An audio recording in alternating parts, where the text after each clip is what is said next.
Hello everybody, welcome to this video on differential equations. Today I'm going to be taking a look at a technique for solving differential equations called separation of variables. Okay, so in this session I'm going to split into two parts. Part one, I'm just going to discuss some background and the problem we're going to solve. So discuss some background and the problem. So just a bit of motivation in there. And in part two, I'm going to take a look at the implementing side of the method. Okay, so part one. Method for solving, we're going to be focusing on first order ODEs.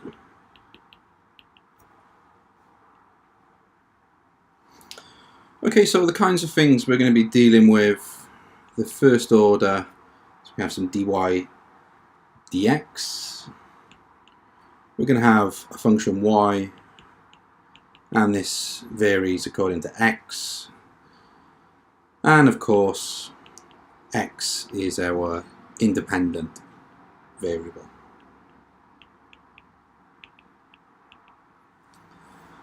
Okay, and with all these different ingredients, the dy dx, the y and the x, I'm just going to express the problem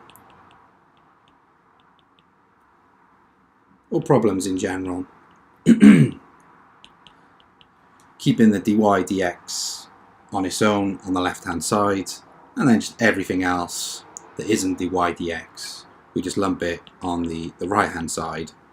So I'm going to give it a name. I'm going to call it big F, so some function of x, y. So on this right hand side we have the x's and the y's all mixed up, and that can be done in various ways, as we're going to see with examples later on. And the goal, well, the goal is solve, so find y in terms of x, and I'm going to focus on general solutions because this covers everything. Particular solutions, well, typically work towards a general solution and do one extra step. I'll deal with that in the examples. Okay, so that's the goal. How about something about the implementation? Well, we need a certain structure, we need a certain pattern to exist to be able to use this method. So we cannot always use it. There's only certain instances where we can use it. So let's take a look at that next. So when can we use it? So to implement this method, we need to be able to write the problem in the following way. So the dy dx is on its own, all the x's and y's are mixed up on the right. We need to be able to separate the x's and the y's as a product. So that's where the name comes from, separating the variables. So we're separating x's and y's, and we're separating them as a product. So if we isolate all the x's in the first factor, we'll call that function x. Isolate all the y's in the second factor, we call that g of y. Sorry, f of x and g of y.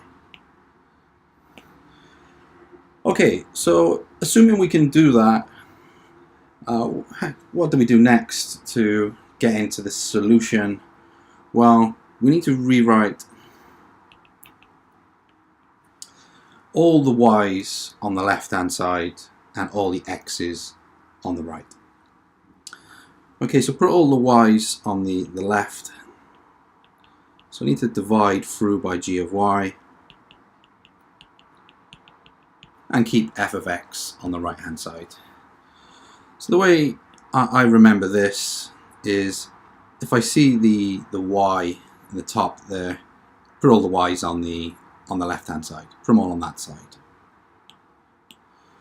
Okay, so once we've done that, the next thing we should do is integrate both sides.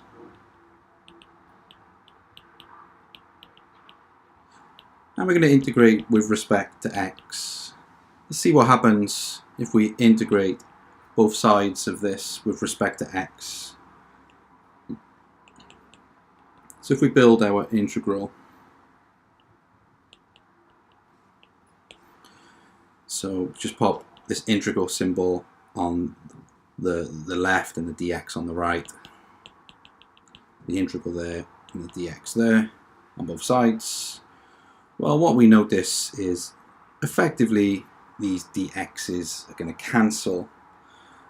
So what have we got left over? Well, on the left hand side we have some integration involving y being integrated over y dy. That's great, all the symbols match. And on the other side of the equation, we're integrating f of x with respect to x. So we can hopefully integrate both sides with respect to the variables and eliminate the dy dx from the original problem up here. Okay, so after we've done the integration, we can hopefully use some algebra skills and rearrange for the answer. So that's the goal. This is what we want to be able to do. This is slightly theoretical, just giving the ideas here. So let's play around with some numbers and see what happens.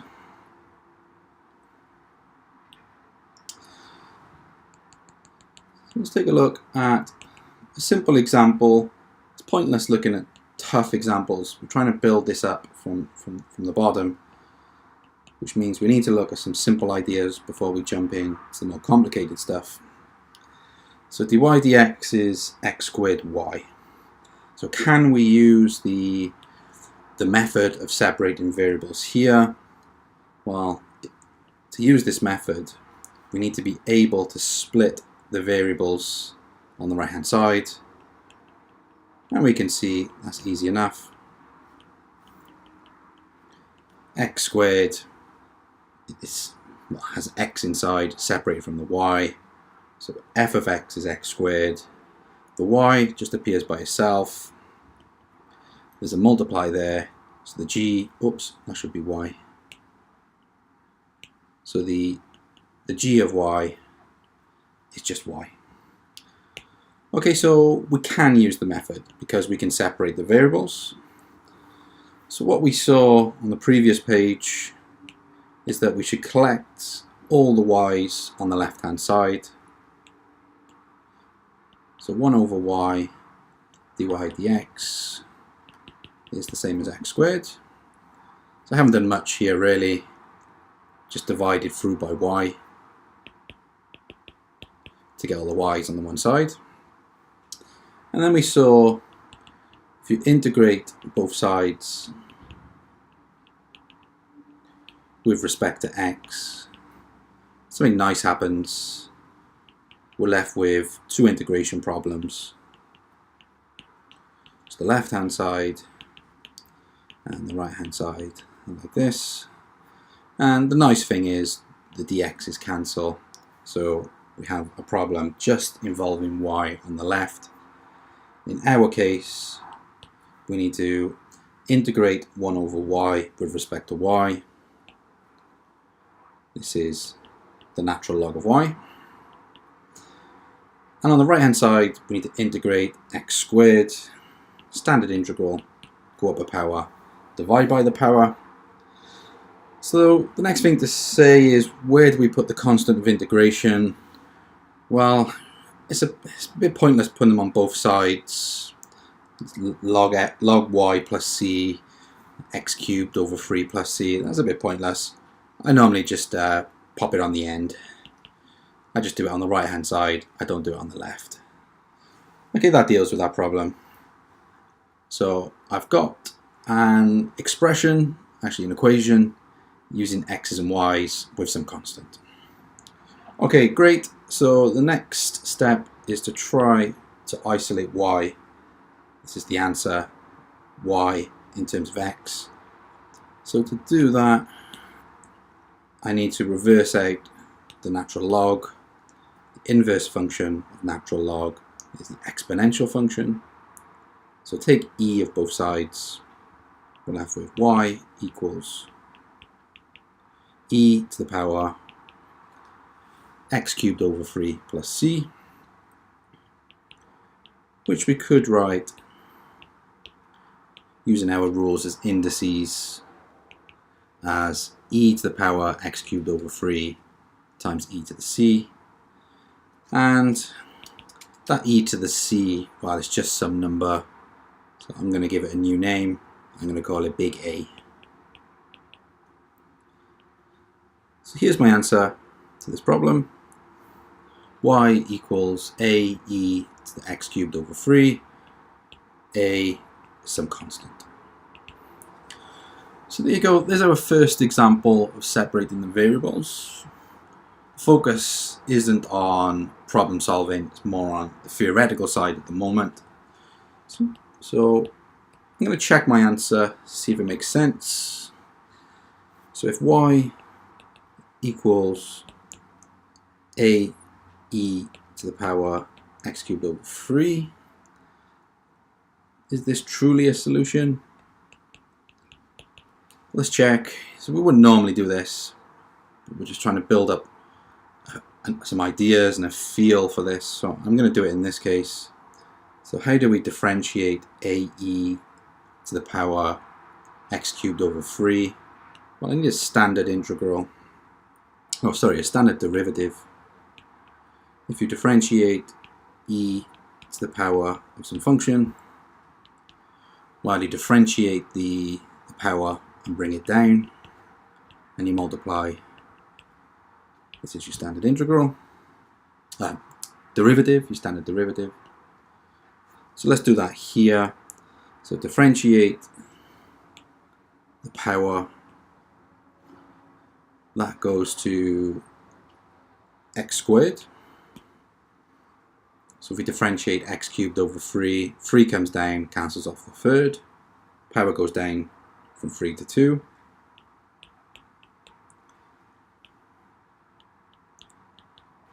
The constant a stays where it is. So we have a x squared e to the power x cubed over 3. And what I can see from this is the a and the e, they go together. This is just the same as y. So actually this is x squared times y. And that's great news because it is in perfect agreement with this here. So what this tells us is that the thing that I calculated was actually correct. Okay, so that is how you implement the methods for separating the variables. Let's keep building on this, see what else we could potentially do.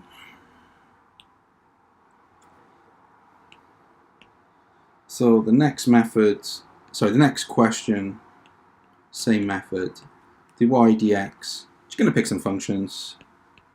How about sine of x squared times y squared? I'm not going to solve it. I'm just going to say, does the method work here? So the first question you need to ask yourself, can I write this as a function of x times a function of y? And of course we can.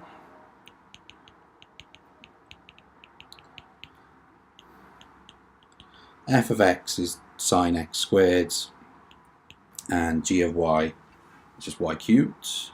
I'm not going to go on and solve it. I'm just going to say that it could be done.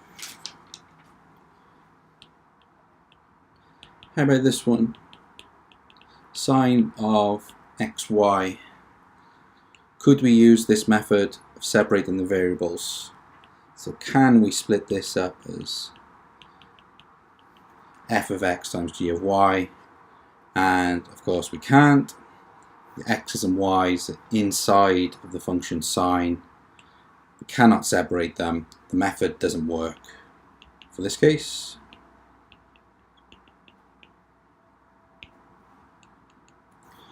How about the next one? Number 4. dy dx is x plus y. Can we solve it here? Can we split this up as a product, f of x times g of y? The answer is no. We have it as a sum. We don't have it as a product. We cannot rewrite it as a product. So unfortunately, the method doesn't work. To solve this one, we'd have to find a new method. So maybe use some kind of integrating factor, which I've discussed at length in some other videos. Okay, how about another one? How about, actually I'm going to start a new page for this one. Don't have much room.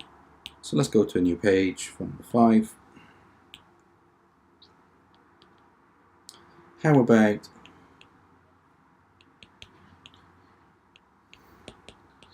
something like this? Can we use the method here? Well, hard to say at this stage. So recall that when we solve these problems, we want to make the dy dx the subject.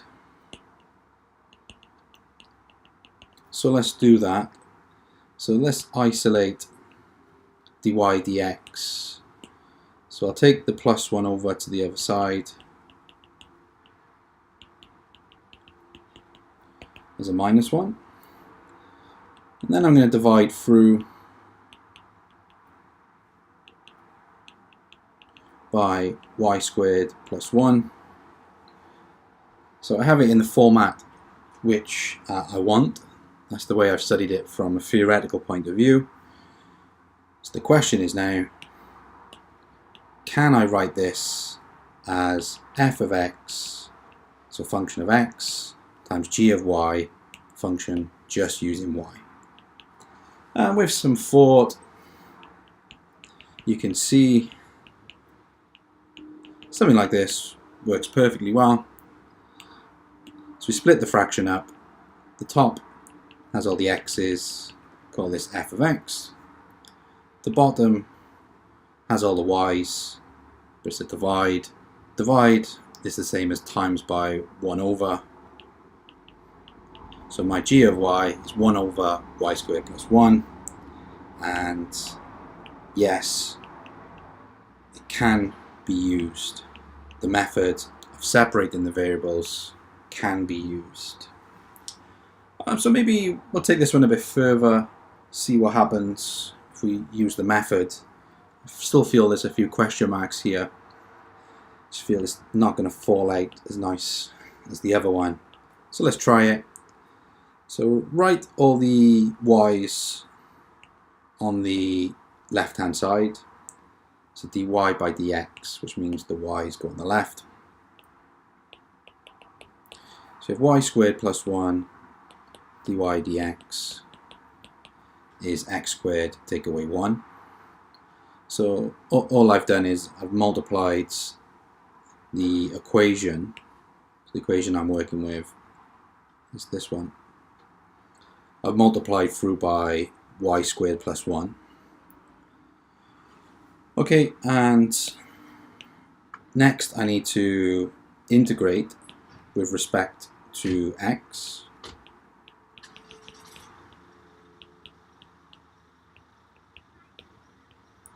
Do that on both sides. Those dx's will always cancel on the left. If they don't cancel, you must have done it wrong. So you go back and check your calculations. Okay, so the left hand side, integrate y squared standard integral, integrate 1 standard integral. I'm not going to put my constant there, I'm going to put it on the other side. Integrate x squared with respect to x, standard integral, integrate minus 1, standard integral, and I'm going to put my constant there. So I want to say I've got the answer, but do we have the answer? Well, we've eliminated dy dx. That's great news. We don't quite have an explicit expression or equation with the y on its own. The answer is not quite that strong, but we do have a relationship between the x and the y's, and that's the best we can do for this situation. I don't see a way that we could take this left hand side and isolate y on its own and then put all the x's on the other side. I just don't see a way of doing that. It's just way too much work, way too much thought there. Could take some time as well. The best we can do is implicit solution. We just got all the x's and the y's mixed up. We don't actually know the function itself. Okay, so it's good to see this one because it gives us an idea that they don't all work as nice as you would hope. And it's good to think about splitting the thing that sits on the right hand side, your f and your g. This one really shows you to keep your eyes open because it's not always completely obvious. Okay, so in this final section, I'm just going to round up all these ideas. The examples are going to follow up in future videos. I'm going to separate all those. So this is just focusing on the theory. So here's the roundup. Really, we're talking about the method today for the separation of variables. So step 1, we can use this as part of our revision, something we refer to with problem solving. Go through these steps. Assume the problem can be written dy dx is a function of x times a function of y. Okay, once we've done that, we need to rewrite so all the y's are on the left hand side and the x's on the right hand side. So we're going to have something like, in our case anyway, in this general case, something that looks like this. So all the y's sit on the left and all of the x's on the right. Step 3, we're going to integrate both sides with respect to x. So if we just write our equations, leaving a little bit of room. Okay, so integrate both sides with respect to x. And we're going to notice that the x's cancel. Okay, if they don't cancel, you've done it wrong. So check your steps. We're left with 2 integration problems, one involving y, one involving x. So step 3, sometimes quite tough. Sorry, step 4, sometimes quite tough. We need to do the integration on both sides. That's going to test some skills. If you need some help, check out my videos on integration and some of the techniques. Step 5, we're going to rearrange. Hopefully we can get an explicit solution. So we rearrange for y in terms of x, if this is possible. If it's not possible, Second best is to build some implicit solution. So all the x's and y's are mixed up, but there's no dy dx. That is key. So there you go. That is the method you can follow. I strongly recommend using this as part of your revision. Go through the steps, get a good feel for the method this way. And of course, really important that you practice questions. These questions, I would start off with simple ones, get a feel for it, and then just keep going. Harder and harder problems until you achieve your goal. Okay, plenty of my examples to follow in later videos. Make sure you subscribe to the channel so you will get notifications, and let me know your thoughts in the comment section. Cheers, thanks for listening everyone.